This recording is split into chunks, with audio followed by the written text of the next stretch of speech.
Bueno, en este segundo o tercer video que le vamos a presentar desde la cátedra de Física 3, que está en segundo año de la Facultad de Ingeniería de la carrera de Electromecánica, vamos a trabajar con la guía número 2. En la guía número 1 hemos trabajado con este concepto de cargas que interactúan entre ellas y esas cargas, dependiendo si son positivas o negativas, se repelían o se atraían. Es decir, en este caso, por ejemplo, que estamos representando acá, la carga Q1 ejercía una fuerza sobre la carga Q2, ¿sí? Porque esta es la carga positiva. Esta carga positiva, entonces la repele. Con ese concepto estábamos trabajando. Ahora vamos a cambiar el concepto. Vamos a agregar un nuevo concepto que es el concepto de campo. Para lo cual vamos a trabajar con las mismas cargas, pero vamos a cambiar la mirada del concepto del problema. O sea, ahora ya no vamos a trabajar con que una carga actúa sobre otra en forma instantánea y a la distancia, sino que vamos a trabajar con el concepto de campo. ¿Cuál es el nuevo concepto de campo? Es la carga, campo, eso que está invisible en el espacio, entre cargas, ¿sí? Y una segunda carga que Q2. ¿En qué cambió el concepto? En que ahora la carga no actúa directamente sobre la otra carga, sino que la carga modifica el campo y el campo actúa sobre la otra carga. Es decir, que cambió totalmente el concepto de cómo tendríamos que ver los problemas que vienen ahora. La palabra campo se la debemos a Faraday, que fue el que lo introdujo dentro de la física, y con ese concepto vamos a trabajar. Entonces, resumimos, la parte más importante es, en la guía 1 es, una carga actúa a la distancia y en forma instantánea sobre otra ejerciendo una fuerza.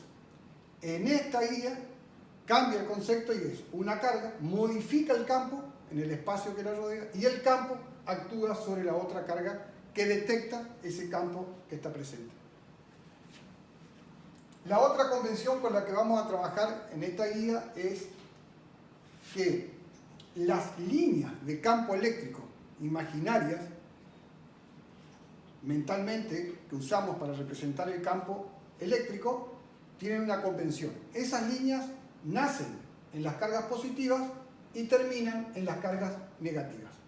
Eso es importante para después determinar la dirección y el sentido de los vectores de campo con los cuales vamos a trabajar. Entonces, recuerden, el vector campo eléctrico nace en las cargas positivas y termina en las cargas negativas. Bien, pasemos al ejercicio. El ejercicio número 1 tiene dos cargas, la Q1 que está ubicada en 0, 0 y la Q2 que está ubicada en 0, menos 2 en el sistema de ejes. La carga 1 es positiva y la carga 2 es negativa. Estos datos ustedes lo tienen en el problema, es el problema número 1 de la guía. Lo que vamos a hacer es el punto A, o sea, qué valor tiene el campo eléctrico en un punto P1 que está en 2, 1, o sea, 2 de X, 1 del eje Y. Ahí en el punto P1 es lo que vamos a poner nuestra carga de prueba para detectar si es que hay o no hay campo. El campo, en este caso del problema, está modificado, ¿sí? Está modificado por la carga 1 y por la carga 2. Y queremos ver qué modificación producen, qué valor de campo producen estas dos cargas en este punto. El análisis vectorial que tenemos que hacer es el siguiente.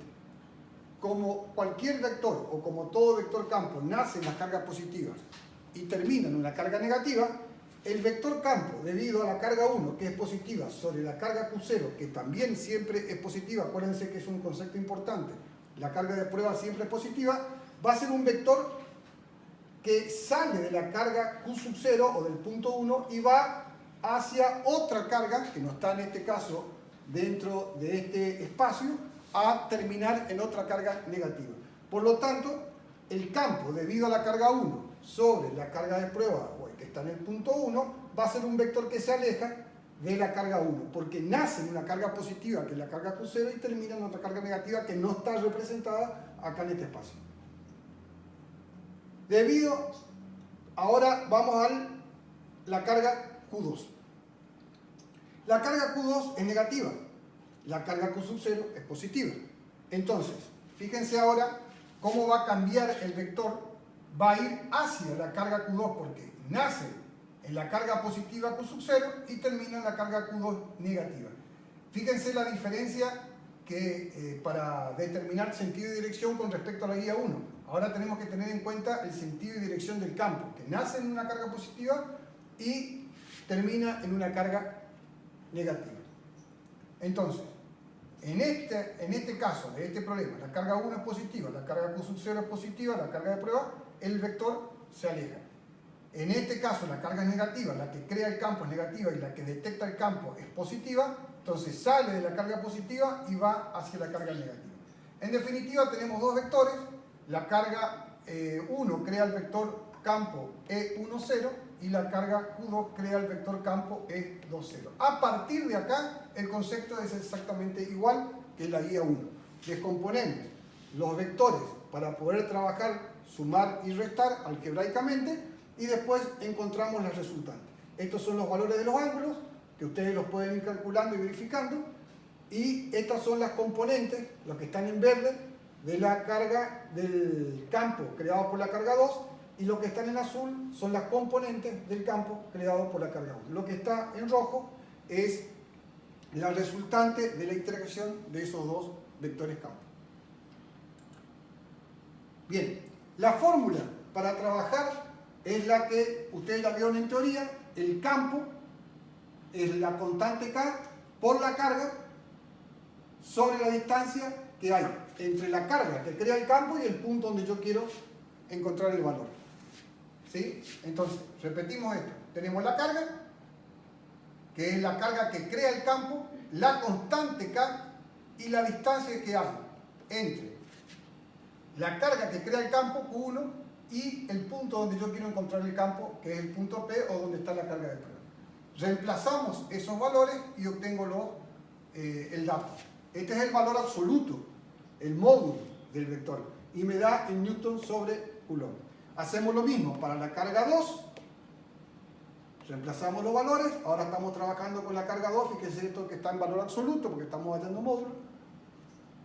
Y una vez que tengo los vectores, encuentro las componentes x, y de este vector del 1, 0, debido a la carga 1, y encuentro las componentes del vector 2, 0, debido a la carga 2, hago la suma algebraica de las componentes, todas las componentes en x y todas las componentes en y.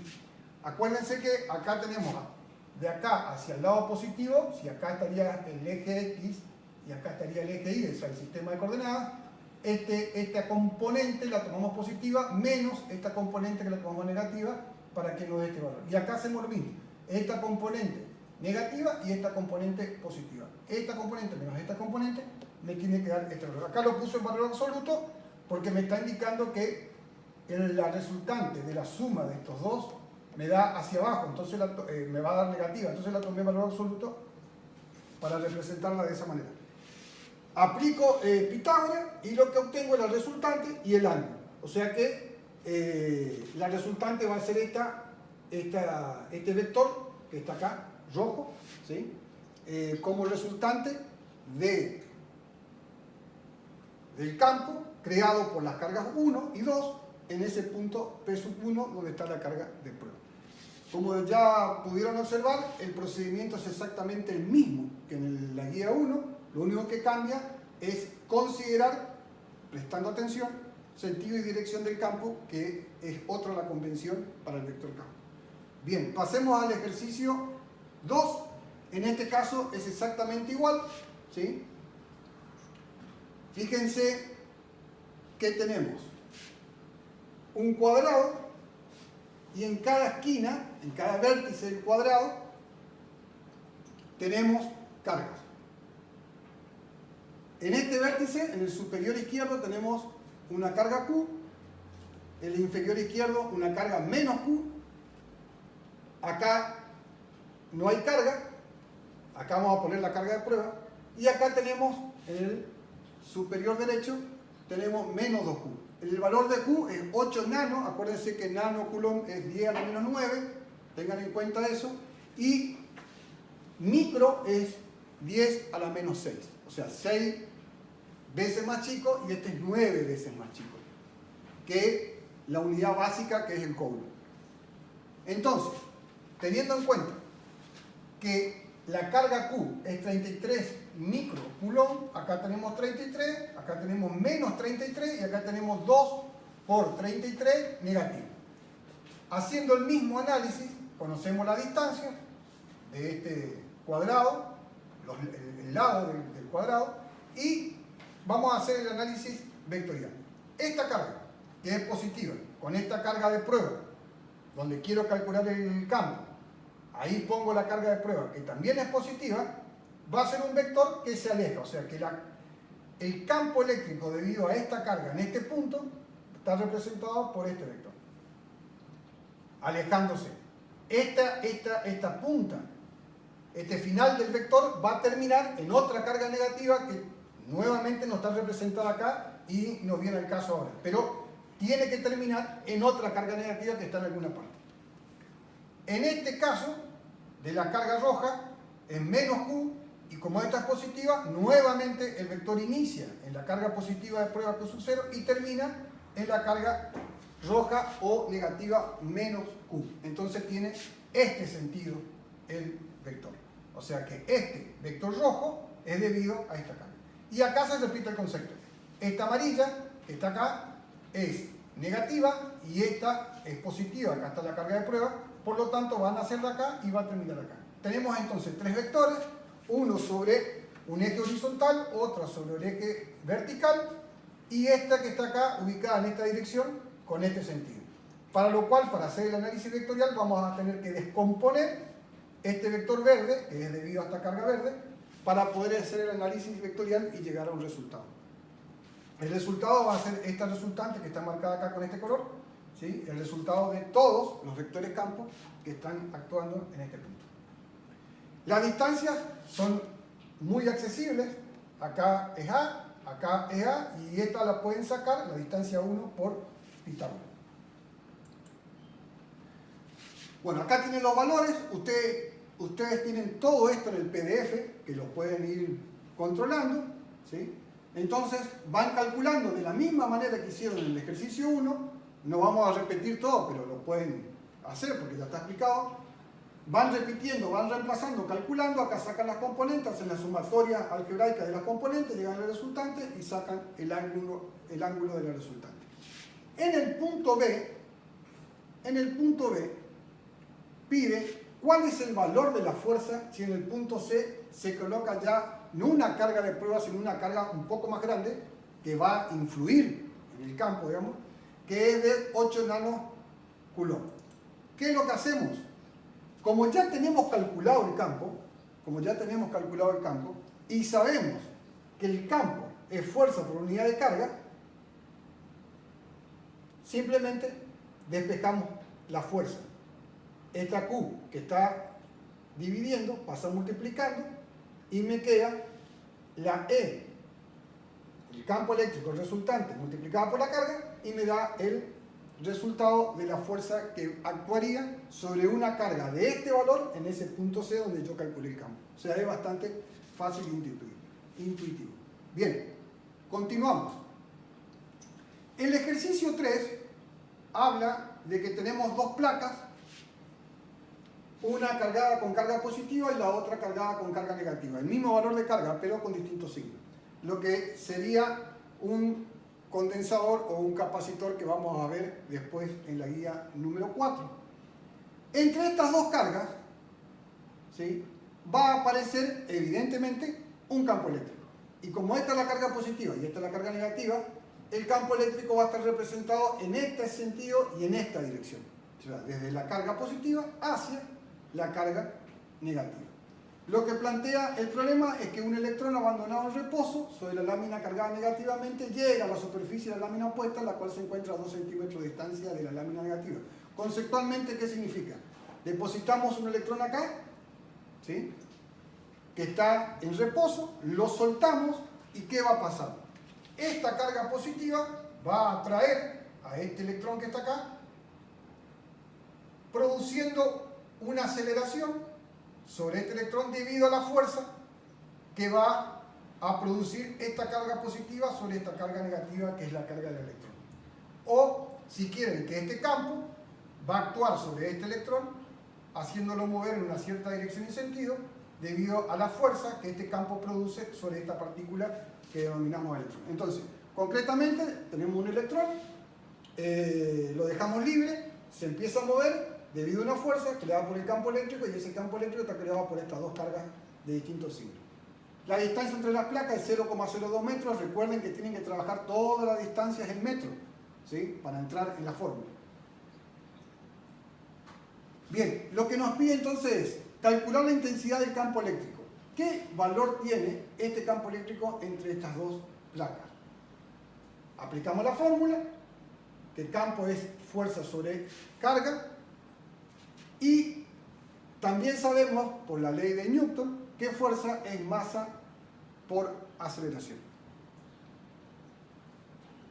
Esta masa es la masa del electrón y la aceleración es lo que tenemos que calcular. Es la única incógnita que tenemos acá, cuya conocemos, y E es la otra incógnita. Evidentemente que acá estamos en un problema, porque tenemos dos incógnitas y una sola ecuación. Entonces, acá estamos parados, no podemos continuar, porque al tener una sola ecuación con dos incógnitas, no podemos hacer nada. ¿Cuál es el objetivo entonces? El objetivo ahora es encontrar la aceleración para después hallar el campo. Como esto va a tener una aceleración y un movimiento rectilíneo uniforme, acelerado, este electrón, ¿sí?, va a tener un movimiento rectilíneo uniforme y acelerado, tenemos que ocupar las fórmulas que describen ese movimiento partiendo de los siguientes conceptos. La distancia inicial la tomamos como 0 y la velocidad inicial la tomamos como 0. Entonces, al ser 0, la velocidad inicial y la distancia, nos queda que la distancia que se va a mover este electrón va a ser igual a 1 medio por la aceleración por el tiempo al cuadrado. Repito, considerando esta fórmula que la velocidad inicial es 0 y la distancia inicial es 0. A partir de la distancia que va a recorrer el electrón debido a la aceleración, despejo la aceleración y ahora sí conozco todos los valores. Conozco la distancia que recorrió y el tiempo que tardó.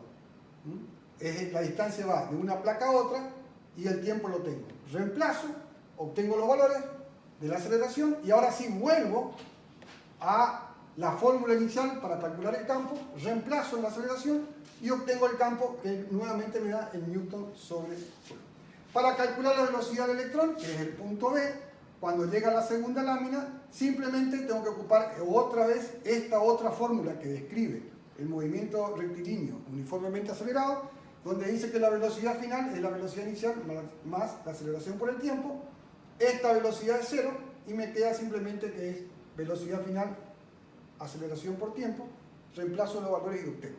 Es decir, este es otro tipo de problema donde estamos trabajando con los conceptos de la física 1, física mecánica, con la física eléctrica. O sea, ahora el que produce la aceleración o el movimiento es una fuente eléctrica, ¿sí? De eso estamos diciendo. O sea, estamos viendo que cuando una fuente eléctrica produce una aceleración y estamos aplicando la fórmula del movimiento rectilíneo uniforme acelerado. Bien, pasemos a otro problema. Este es otro problema parecido al 1, similar, o sea, el mismo tratamiento. O sea que simplemente lo que vamos a hacer es explicar cómo van a llegar ustedes a esta conclusión, aunque deberían hacer primero ustedes el intento de llegar a esta solución y después mirar el video. Pero bueno, si no lo pueden hacer, lo hacemos junto acá. En este ejercicio el procedimiento es el mismo que del ejercicio 1, o sea que tenemos que trabajar con los vectores, la dirección y sentido de los mismos. El dato que nos dan acá es que acá conocemos la dirección y sentido del campo eléctrico en este punto P debido a estas dos cargas. O sea, estas dos cargas 1 y 2 están produciendo un campo o una perturbación del campo en ese punto y queremos saber qué valor tiene esa perturbación. Y nos dan como dato que el campo resultante de estas dos cargas tiene un sentido y dirección vertical hacia abajo. Entonces, hay dos cargas puntuales, se colocan en los vértices de un triángulo rectángulo. Acá este triángulo tiene 90 grados en este punto, acá está el vértice de 90 grados. La magnitud de CO1 es 3, o sea que conocemos una de las cargas, y la dirección y sentido del campo eléctrico resultante es el que se indica. Se pide deducir los signos, el signo de la carga, o los signos de las cargas 1 y 2. Calcular el valor de la carga Q2. Es decir, tenemos que determinar qué signos tendrían estas cargas Q1 y Q2 y el valor de Q2, porque el valor de Q1 es un dato del problema. Entonces, ¿cuál es el razonamiento? El razonamiento es, ¿qué debería pasar con los vectores campo en ese punto P para que la resultante de esa interacción de esos dos campos me dé un campo resultante vertical y con sentido hacia abajo? Haciendo ese análisis, la respuesta sería la siguiente. Esta carga Q1 me va a crear un campo en este sentido y esta carga Q2 me va a crear un campo en este sentido. El azul corresponde a la carga 2 y el verde corresponde a la carga 1. Si yo hago ese análisis, estoy diciendo que estas cargas 1 y 2 deben ser negativas, porque el vector nace en la carga positiva de prueba Q sub 0 que está acá, aunque no está dibujada, sabemos que siempre hay una carga de prueba para detectar el campo, y va a nacer de esa carga prueba positiva y va a terminar en la carga 1 negativa. Entonces, el análisis que estamos haciendo es el siguiente. Considerando que estas dos cargas son negativas, por convención, tenemos que elegir uno de los signos positivo o negativo. En este caso elegimos que las dos sean negativas para ver qué pasa con el problema. Entonces consideramos estas dos cargas negativas, la carga de prueba positiva, y nos va a dar un vector que va hacia la carga Q1 y un vector que va hacia la carga Q2, verde y azul. Al descomponer estas dos cargas, a estos dos vectores, el 2 y el 1, me va a quedar este verde correspondiente a la carga 1 y este azul correspondiente a la carga 2, y estos dos también, uno correspondiente a la carga 2, el otro correspondiente a la carga 1, que me van a dar el vector resultante. Para que el vector resultante, y acá viene la conclusión o el nexo que tenemos que hacer con nuestro razonamiento, para que el vector resultante tenga esta dirección y sentido, necesariamente tengo que sumar estas dos componentes, pero con la condición de que estas dos componentes se me anulen. Es decir, las dos componentes horizontales se tienen que anular para que la resultante esté solamente en el sentido vertical. Esa es la consigna para responder a esta pregunta que nos está haciendo el problema. O sea, ¿qué tenemos que considerar? Que si tenemos dos cargas negativas como punto de partida, esas dos cargas negativas me crean estos dos vectores los descompongo, la única posibilidad de que me dé una resultante vertical es que estas dos componentes se anulen. De esa manera explicamos la solución de ese problema. Bien, acá pusimos que para que el campo resultante sea el de la figura, las cargas 1 y 2 deben ser negativas, las componentes del eje horizontal se deben anular para que el campo tenga la dirección y sentido de la figura. Lo único que tenemos que hacer ahora es calcular. Entonces, en función de nuestra consigna y a la conclusión que hemos llegado de que estas dos componentes tienen que anularse, empezamos el tratamiento matemático. Es decir, si yo sumo esta componente más esta componente, por la misma condición del problema, tiene que ser igual a 0. A partir de ahí comienzo el cálculo. Es decir, todo el análisis conceptual que hice, ahora lo estoy poniendo en forma matemática. O sea, la suma de estos dos vectores, si lo quieren llamar así, ¿sí?, de las dos componentes del vector, me tiene que dar 0. Entonces, esa convención matemáticamente está representada acá. A partir de esa conclusión de que la resultante tiene que ser 0, la resultante en el eje horizontal, acá aparece el 0, paso hacia el otro miembro esta parte de la ecuación y despejo el valor de Q2, que es el que me está pidiendo el problema. Es decir, en forma de análisis llegué a la conclusión de que las cargas deberían ser negativas. Podrían también ser positivas, habría que probar y ver a qué conclusión llegamos. O podría pasar que una sea positiva y la otra negativa. Eso se los dejo para que ustedes prueben y vayan viendo cuál de todas las posibilidades que tenemos es la que nos va a dar el resultado correcto. En este caso consideramos que las dos cargas son negativas. Si las dos cargas son negativas, los vectores resultantes son estos, los descompongo, y para que la resultante sea vertical, se me tienen que anular las horizontales. A partir de ahí, hago el tratamiento matemático igualando a 0 la suma algebraica de estos dos vectores, o de estas dos componentes, mejor dicho, y a partir de ahí despejo Q2, que me va a quedar el valor de 7,2 por 10 a la menos 6. Bien, hasta acá el tratamiento de los problemas con partículas o cargas unitarias, ¿sí? Vamos a entrar a otro orden, a otro tipo de problema que es similar a lo que trabajamos en la unidad 1, que son cargas distribuidas. ¿Qué pasa cuando tenemos cargas distribuidas? Recuerden ustedes que ya explicamos esto, que las cargas distribuidas podían ser lineal, superficial y volumétrica. El tratamiento es exactamente igual que el que hicimos en la guía 1 con las cargas distribuidas. Recuerden que este ejercicio ya lo calculamos, pero calculando la fuerza en este punto, no el campo. Es el mismo ejercicio, el mismo planteo del ejercicio, pero lo que nos está pidiendo ahora es que calculemos el campo. Entonces, pueden realizar dos caminos. Uno es, si queremos practicar, tenemos que volver a calcular y hacer todo el desarrollo del proceso de la integral de la misma forma, el mismo procedimiento que realizamos en el ejercicio de la guía 1, pero esta vez con campo. O sea, exactamente igual. Y la otra posibilidad es, como ya calculé la fuerza, que este es el resultado en la guía 1, ¿sí? Este es el resultado en la guía 1 de la fuerza que produce un hilo infinitamente largo y fino sobre una carga Q, el resultado es este. Puedo utilizar ese mismo resultado que ya lo tengo calculado para calcular ahora el campo. Entonces, si me piden que demuestre matemáticamente que justifique el procedimiento de cálculo, bueno, voy a tener que realizar todo el procedimiento. Pero si solamente me piden o solamente estoy calculando el campo, ya tengo calculada la fuerza, puedo ocupar esa información que ya dispongo para calcular el campo.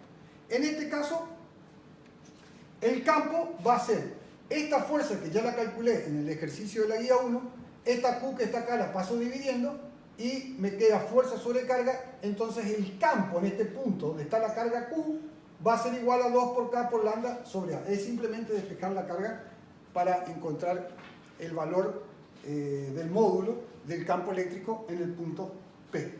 El tratamiento es vectorial, es el mismo. O sea, como esto es positivo y esto es positivo, el campo va a salir de acá, va a nacer acá, el vector campo me refiero, ¿sí? Y va a morir o va a terminar en otra carga negativa que, nuevamente, repito el concepto, no está representada acá la carga negativa o el punto de llegada de este vector. Bien, el tratamiento, ya dije, matemáticamente es el mismo que el de la guía 1, vectorialmente, salvo los sentidos y dirección de los vectores campos, es el mismo, o sea que todo es igual. Y como sabemos que el campo es fuerza sobre carga, esta carga que está acá, de esta fórmula que ya calculamos en la guía 1, pasamos para acá y obtenemos el valor del campo.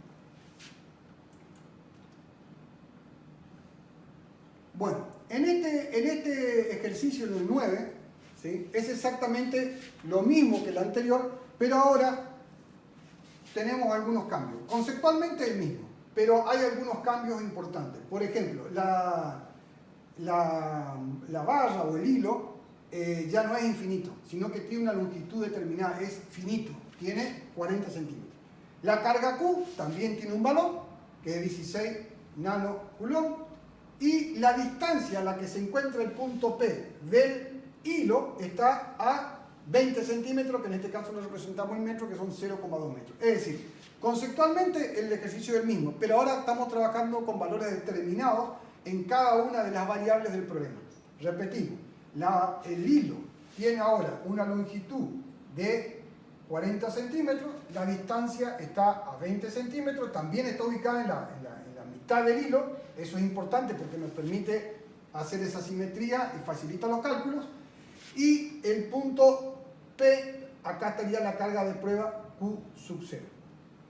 La carga Q es la que está distribuida uniformemente en todo el hilo. ¿Se acuerdan que había una carga que se distribuía en el hilo infinito y todo lo demás del ejercicio anterior? Bueno, acá la carga que se distribuye uniformemente sobre el hilo de una longitud de 40 centímetros es la carga de 16 nanocoulomb, que dividido por la longitud, que es 40 centímetros, en este caso hay que pasarlo a metro, me va a dar la lambda, que es la distribución lineal de carga. Es decir, si yo hago 16 nanocoulomb dividido 0,4 metros, que es la longitud de la barra, voy a tener lambda, que es la distribución lineal de carga. Ese es el planteo del problema. Vamos a ver cómo lo resolvemos. Lo resolvemos exactamente igual que los ejercicios anteriores de carga distribuida. Acá hay una sola variante que hice, que es que en el ejercicio de la guía 1, a la integral la resolvimos integrando longitudes, integrando ángulos, o sea, integrando cómo varía este ángulo. Eso hicimos en el ejercicio de la guía 1. Lo que voy a mostrar ahora es la otra forma de hacer el cálculo, que es no integrando acá cómo varía el ángulo, sino integrando cómo varía la longitud.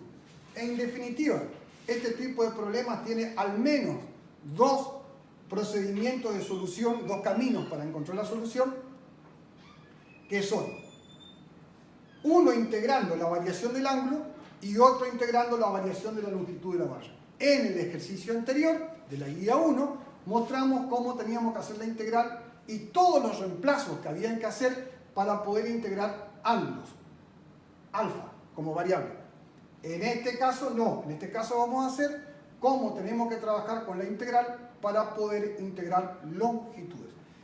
Entonces, tenemos que el campo, en este punto, después de todo el tratamiento vectorial y todo lo demás, llegamos a que es K, el diferencial de carga que estamos tomando acá, esto que está representado en un color acá, ese diferencial de carga me va a producir un diferencial del campo que cuando yo integre me va a quedar esta expresión. Como ya sabemos en todo el análisis de que las componentes verticales se anulan y solamente me quedan las componentes horizontales, vamos a multiplicar por el coseno del ángulo alfa para considerar la suma de todas las componentes horizontales, que en definitiva eso es la integral, es una suma de diferenciales, de pequeños diferenciales. O sea, en definitiva la integral es suma de esos valores. Entonces lo que estamos haciendo con esta integral es sumando todas las pequeñas, los diferenciales de componentes que trae el eje horizontal X, porque como ya sabemos en el eje horizontal Y se anula. Entonces, en definitiva, lo que me queda en esta fórmula después de integrar es campo K, diferencial de Q, X la distancia que yo tomé del diferencial de carga al punto donde está la carga de prueba, por el coseno de alfa, que es la sumatoria de todas las componentes en X. Y voy a integrar entre menos 0,2 y 0,2. O sea, como la partícula está justo en la mitad del hilo, me permite hacer este tipo de integración. O sea, voy a integrar entre menos 0,2 y 0,2 para considerar todas las componentes que actúan, las componentes horizontales que actúan sobre este punto. Bien, como verán acá, estamos ante el mismo problema que en el ejercicio de la guía 1. Esta variable carga va a variar, variable ángulo va a variar y esta variable distancia también va a variar. De las tres variables tenemos que hacer una para que nos permita realizar la integración. Repito, ahora voy a elegir integrar longitudes, no ángulos, como en el ejercicio de la guía 1. Para hacer eso necesito hacer los siguientes reemplazos. Este diferencial de carga lo voy a reemplazar por lambda y por diferencial L, que ustedes ya lo conocen. El coseno de alfa, si miran acá, es cateto adyacente sobre hipotenusa, 0,2x. Y lo que obtengo es K, lambda es constante, 0,2 es constante, o sea que sale de la integral, y me queda diferencial L sobre X. Si ustedes quieren poner acá, para que se guíen un poco mejor, o si lo entienden o si no lo entienden, o si les permite una comprensión mejor, pueden poner acá diferencial X y diferencial X acá, o diferencial L y acá también L. O sea, lo que estamos integrando en definitiva son longitudes. Antes de hacer ese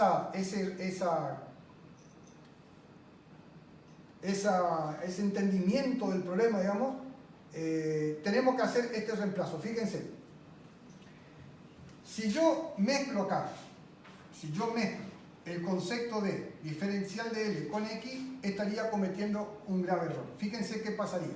Esta L es la variación de la longitud del hilo y esta variable X es la variación de esta distancia, que también va variando a medida que yo tome lo diferencial de X.